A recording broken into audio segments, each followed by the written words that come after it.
A nurse stayed late to comfort a lonely patient, not knowing he was a widowed millionaire who'd rewrite her destiny. Rain tapped steadily against the hospital windows, a soft rhythm that echoed the quiet ache in Claire's chest.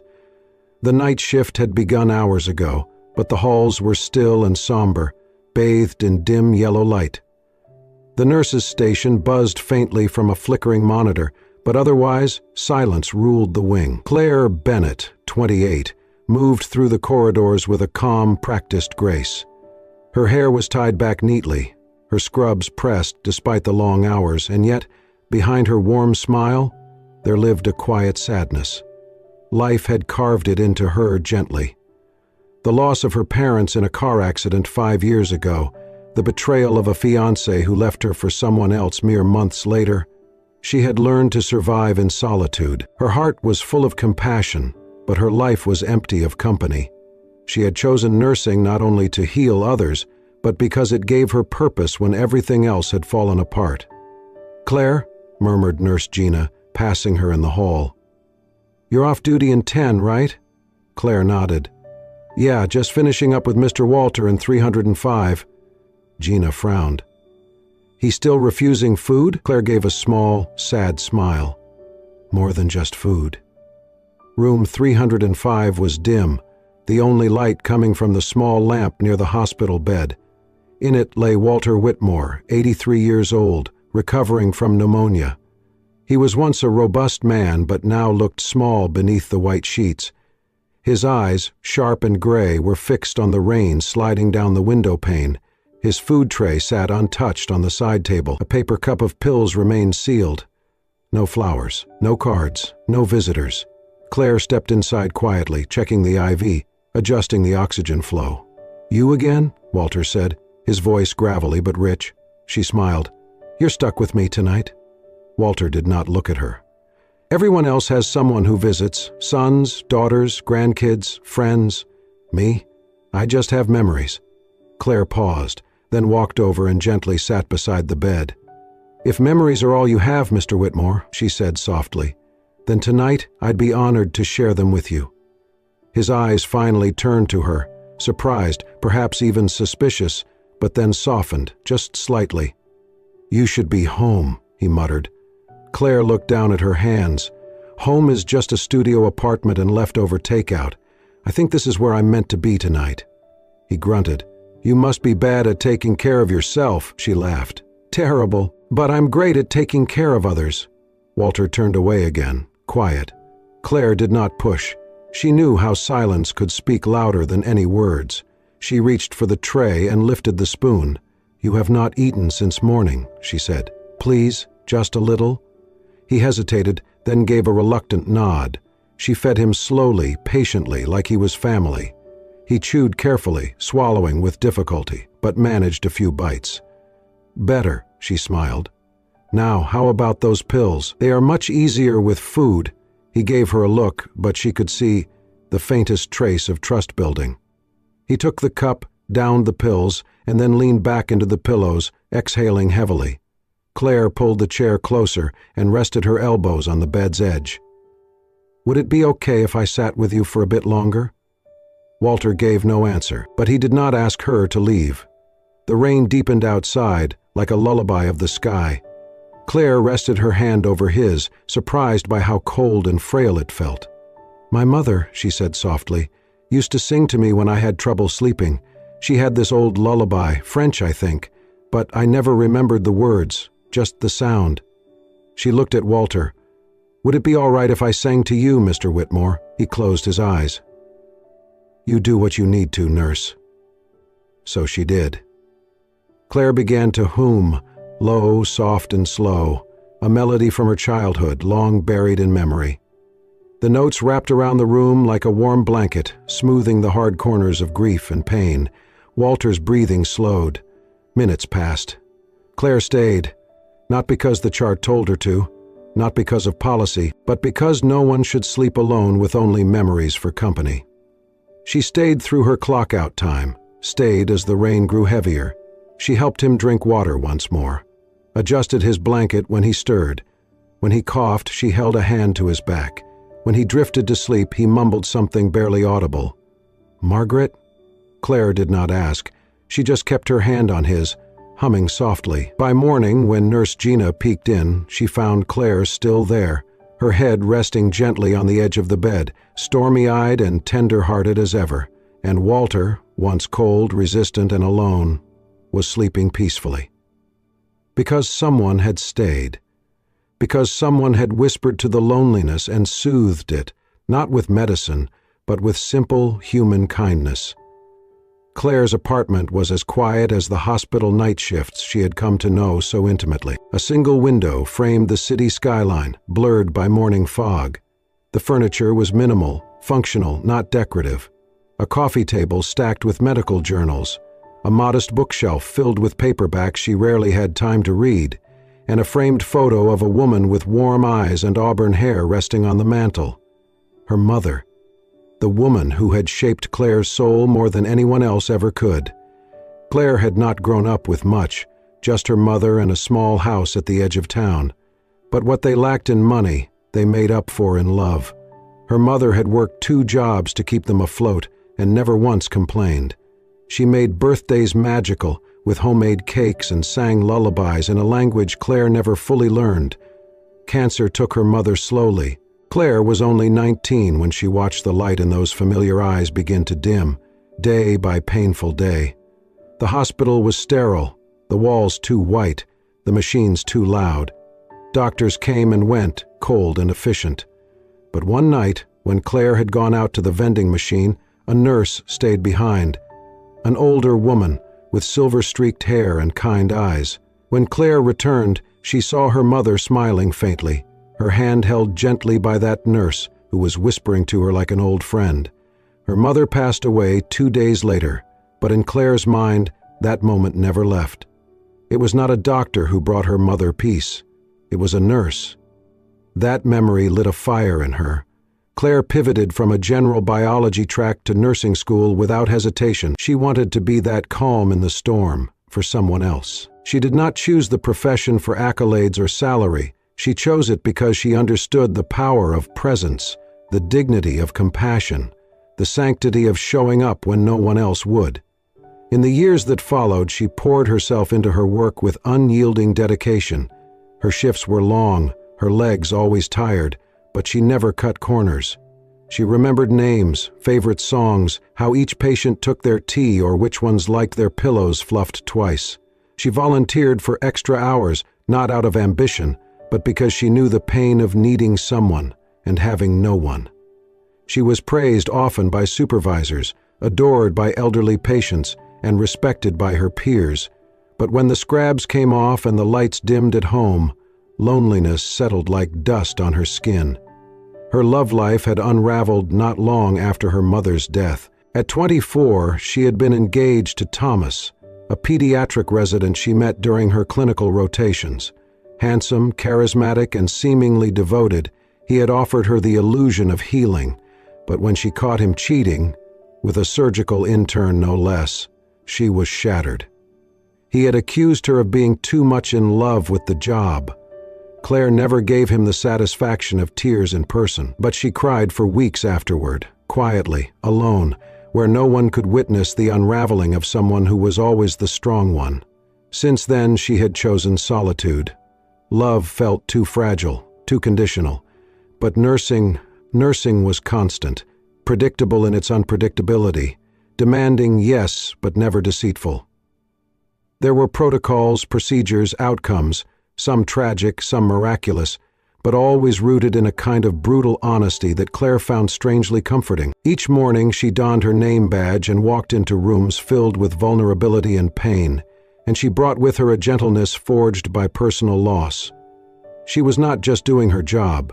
She was offering pieces of her heart, quietly, unceremoniously, and often unnoticed. Some nurses grew desensitized. Claire never could. She wept silently after every young death, wrote condolence letters when no one else would, and sat with patients long after their families had stopped coming. Her kindness was never performative.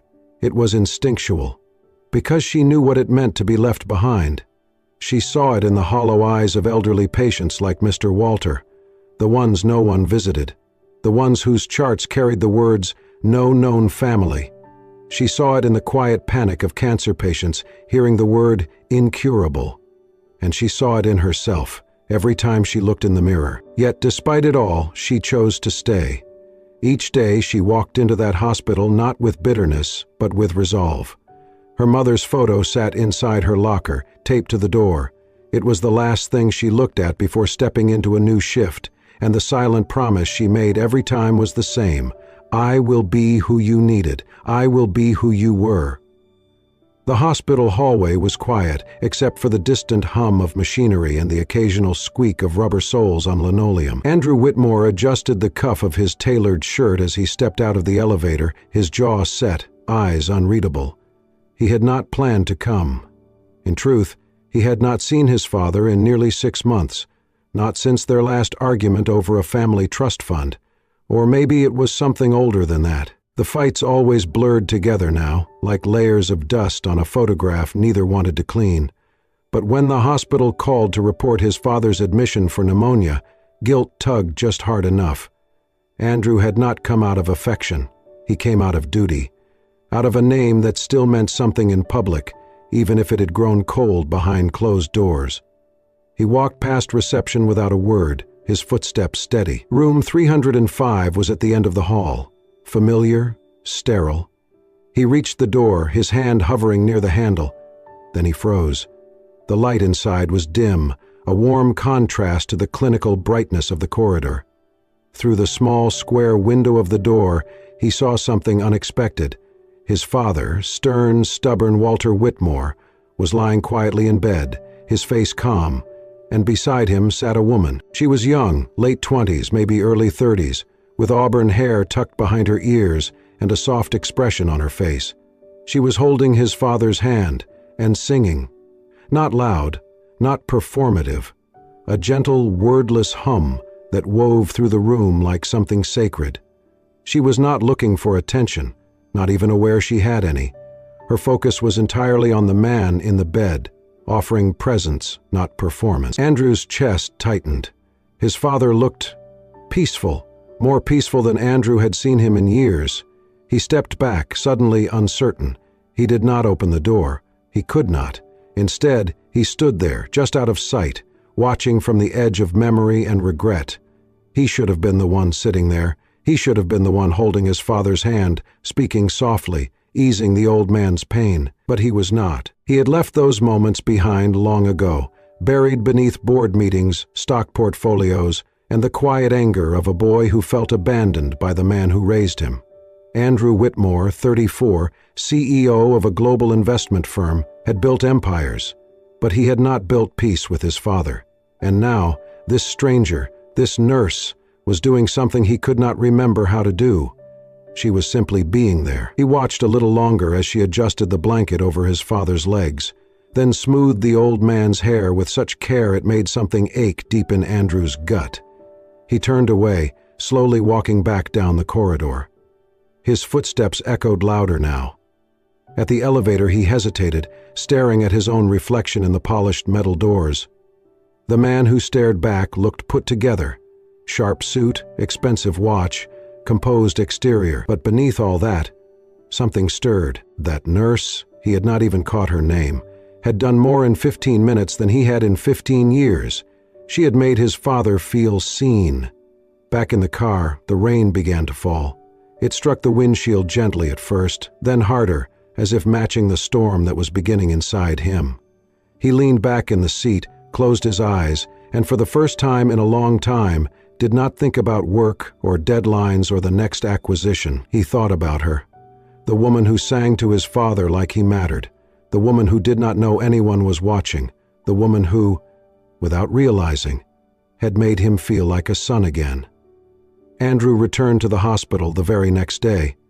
He told himself it was to check on his father's condition, to speak with the attending physician about progress and medication. That was the reasonable thing to do, logical, expected.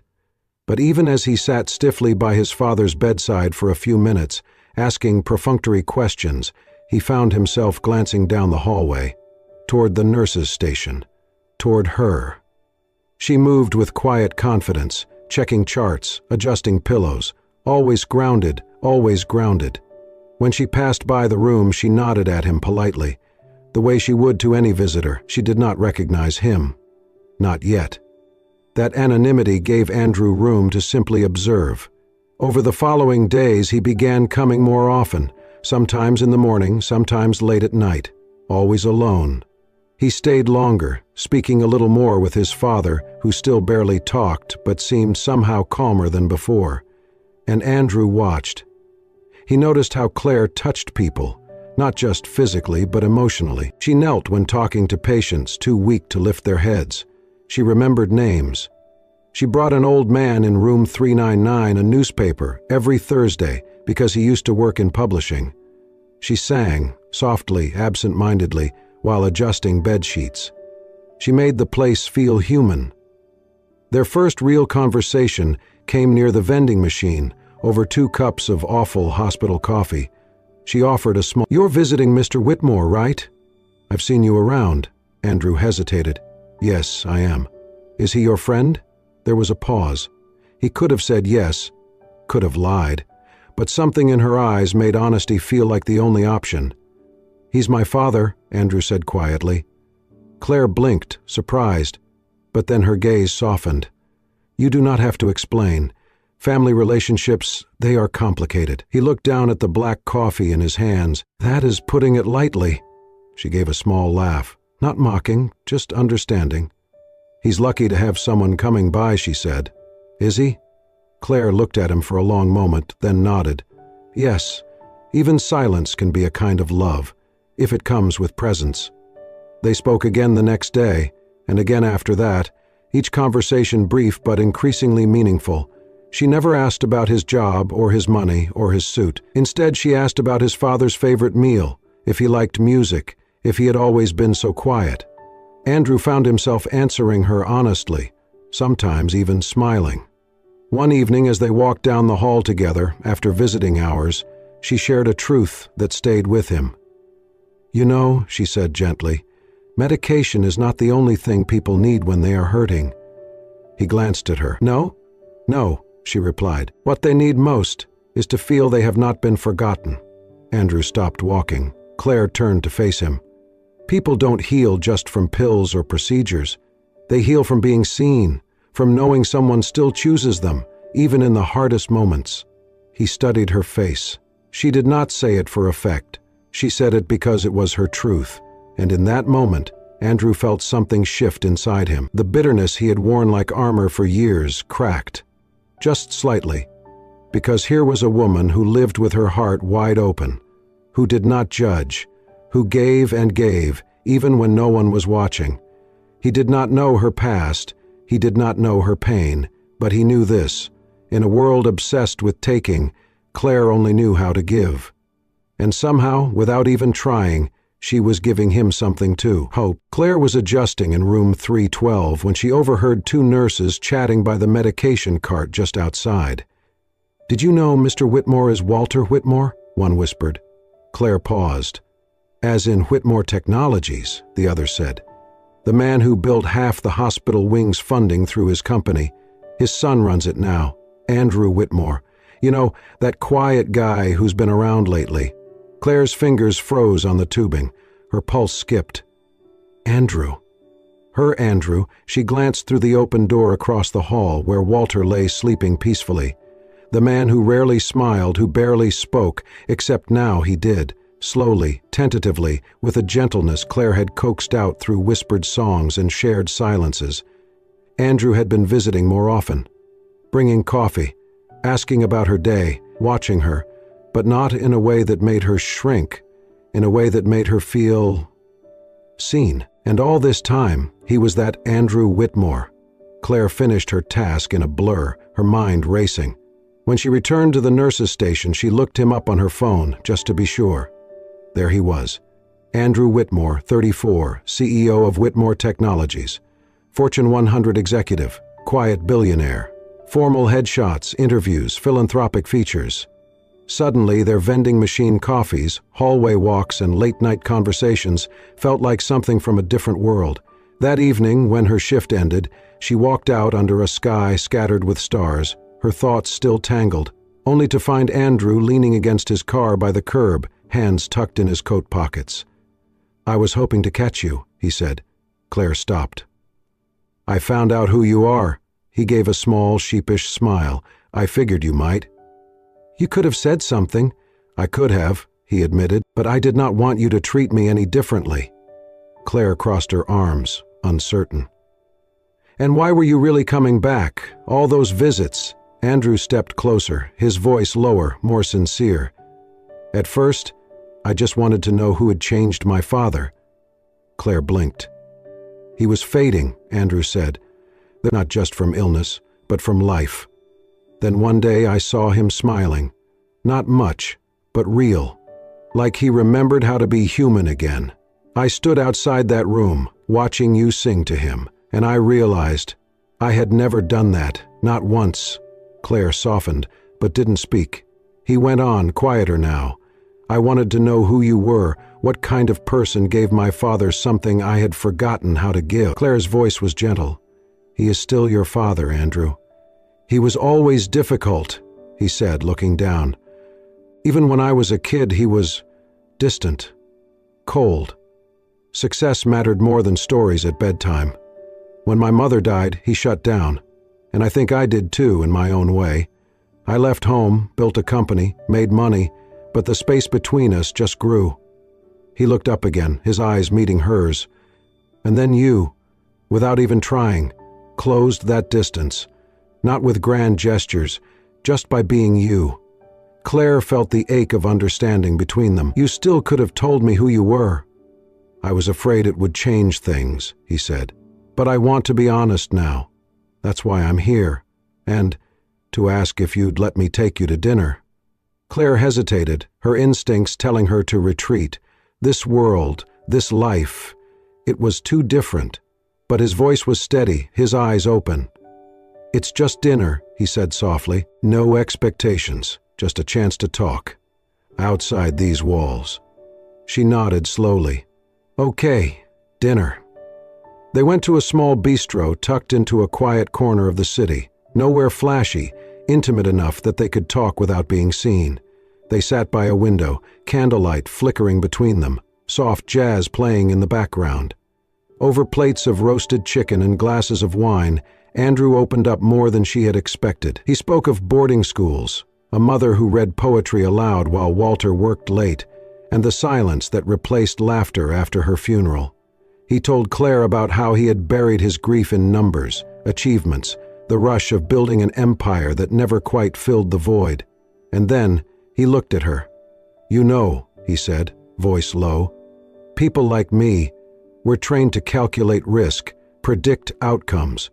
But nothing about you fits any equation I've ever understood." Claire tilted her head gently. "You move through pain like someone who has known it intimately, but you do not let it harden you. You show up, day after day, and offer kindness with no price tag. You reminded my father what it means to feel safe again, and me." He paused, exhaled, and then added softly, "You reminded me what it means to feel anything." Claire's heart clenched. He reached across the table and lightly touched her hand. "You do not know what you've done to me, Claire Bennett, but you've made me believe, maybe, just maybe, it's not too late to start again." Candlelight danced between them. Outside, rain tapped softly on the window, but neither of them noticed. Inside, something tender was blooming. Something both fragile and extraordinary. The hospital wing was quiet that night, wrapped in the soft stillness that only came after midnight. Most of the lights had been dimmed, and the only sound came from the faint beeping of monitors and the rhythmic click of a nurse's shoes down the corridor. Andrew had not planned to stop by so late. His meetings had run long, the rain had started again, and something about the night pulled at him, an invisible thread guiding him back to room 305. When he arrived, he found the door slightly ajar. He raised his hand to knock but paused at the sound of a voice. Claire's. Soft, gentle, and unguarded. He stepped closer, remaining just outside the door, hidden in the shadow of the hallway. Inside, Claire sat by Walter's bedside, her hand resting over the older man. "I don't mean to speak out of place," she said quietly, "but I've seen the way your eyes change when he walks into the room." Walter was awake, lying still, his expression unreadable. Claire continued, her tone calm and thoughtful. "Your son, I think all he ever wanted was to make you proud, to hear you say that he was enough, not for his money or achievements, but just for being your son." Walter blinked, his lips pressed tight. Claire gave him a small, bittersweet smile. "We all carry wounds, Mr. Whitmore. Some are visible, some we tuck away behind success or silence, but they do not go away. I think Andrews have just been waiting for someone to notice." Walter turned his head slightly, his breath uneven, his hand tightened around Claire's. "I never told him," he said hoarsely. Claire said nothing. She simply listened.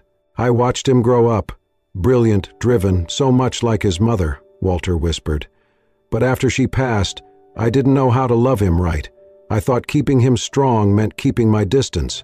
I never said the words, never told him that he mattered more than the company, more than anything." His voice cracked. "I thought he knew." Claire's eyes glistened. "Sometimes we need to hear it." Walter blinked back tears. "I was wrong." There was a long silence. "If you can see that much in him," Walter said, his voice trembling, "then maybe I haven't lost him entirely." Claire leaned forward, gently squeezing his hand. It's never too late to say the words. Outside the door, Andrew stood frozen. His throat tightened, his vision blurred. He had not cried in years.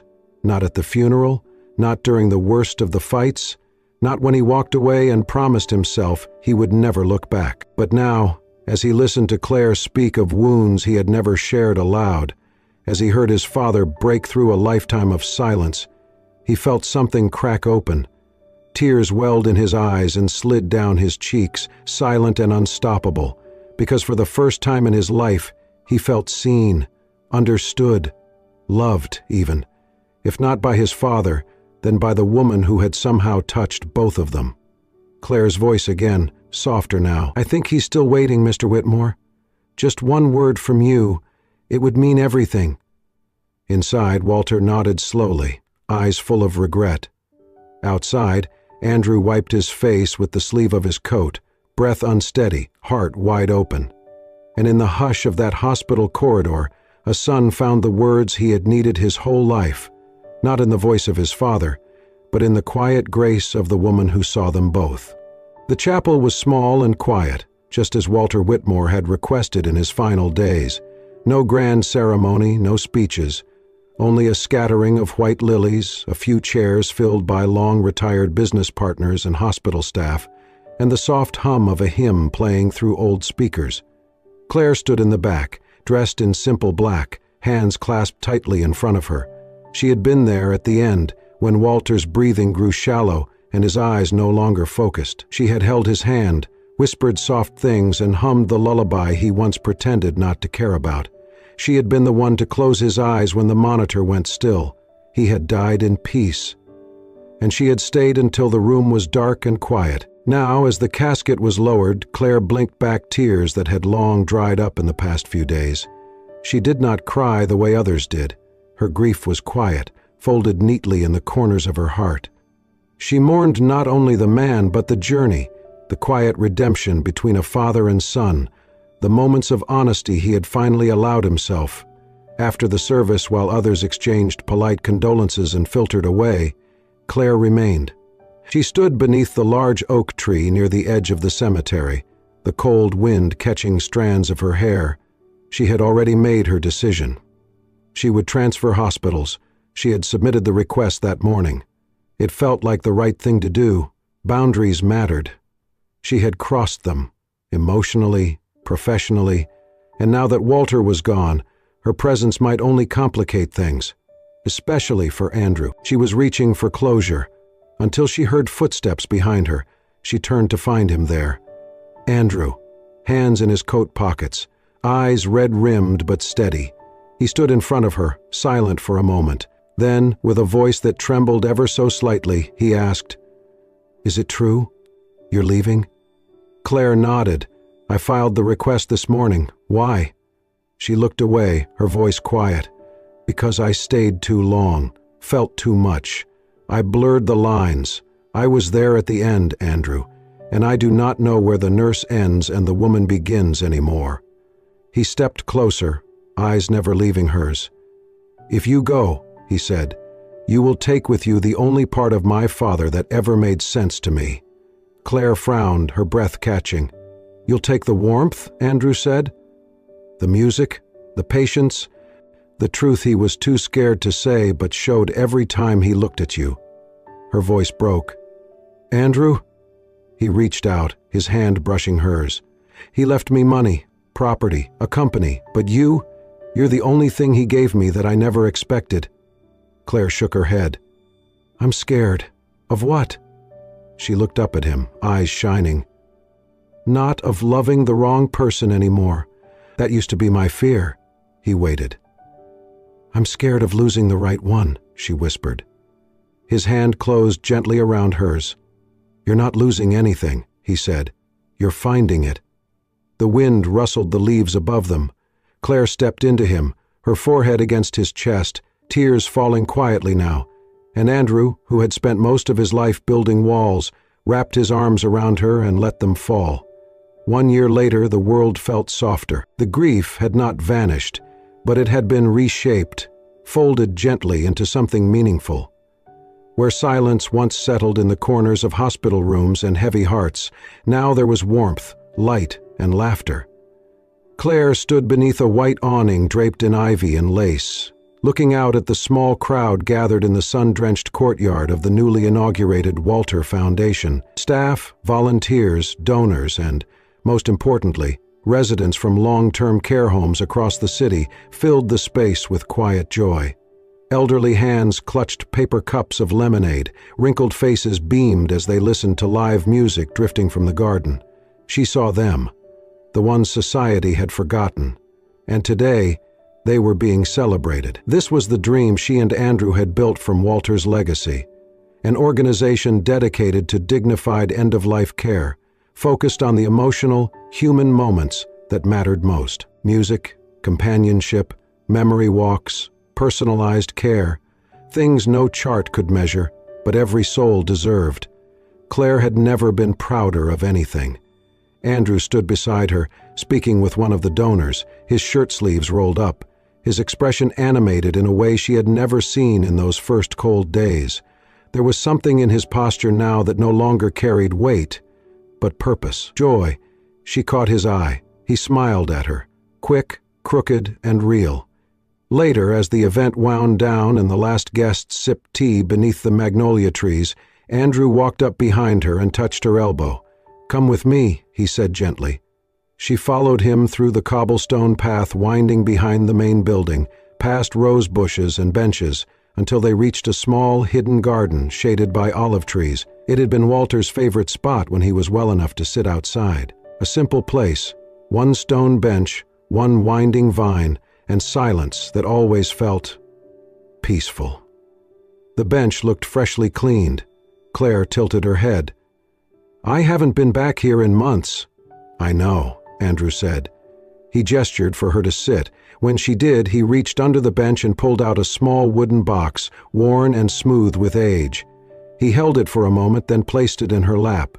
Claire glanced at him, then slowly opened the lid. Inside was a velvet ring box and a folded, yellowed sheet of paper. Her breath caught. She unfolded the note carefully. The handwriting was shaky, but unmistakably Walter's. "If my son loves this girl, then it means he has learned how to be a man again. It means he has learned how to be kind, to forgive, to feel. I could not teach him those things the way she did, but if he found her and he chooses her, then I know I did not fail entirely. Give her this ring, not as a promise from me, but as a blessing." Claire's eyes filled, her fingers trembling slightly as she folded the letter back. When she looked up, Andrew was kneeling before her. He opened the velvet box. Inside was a ring, simple, elegant, with a single stone that shimmered like moonlight. "I do not know where life is supposed to begin again," he said softly, his voice trembling. "I do not know the right steps or the perfect timing." He swallowed. "But I know this. If I can begin again with you, then I am willing to learn everything all over." Claire blinked, her heart in her throat. He continued, his eyes never leaving hers. "You taught me how to feel, how to listen, how to live. You loved my father when I could not. You loved me when I was still learning how." Tears slipped down Claire's cheeks. "Will you marry me, Claire Bennett?" he asked. For a moment, the wind paused. The garden held its breath. Then she nodded, tears falling freely now. "Yes," she whispered. "Yes, 1,000 times yes."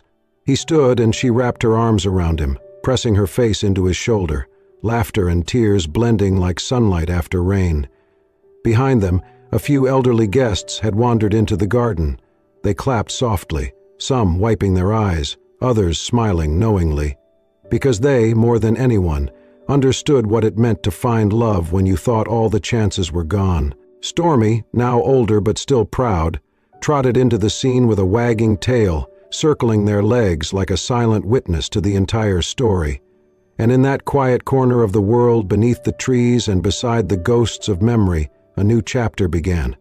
Where grief had once grown, love had taken root, and in the garden where Walter had once sat alone, his son and the woman who healed them both stood hand in hand, together, and never lonely again. Sometimes, healing does not come through grand gestures, but through quiet presence. A song in the dark, a hand held without being asked, a heart that dares to stay. Claire and Andrew's story is a reminder that even after loss, even after silence, love can find its way back. If we're brave enough to listen, to forgive, and to begin again. If this story touched your heart, we invite you to be part of our growing community.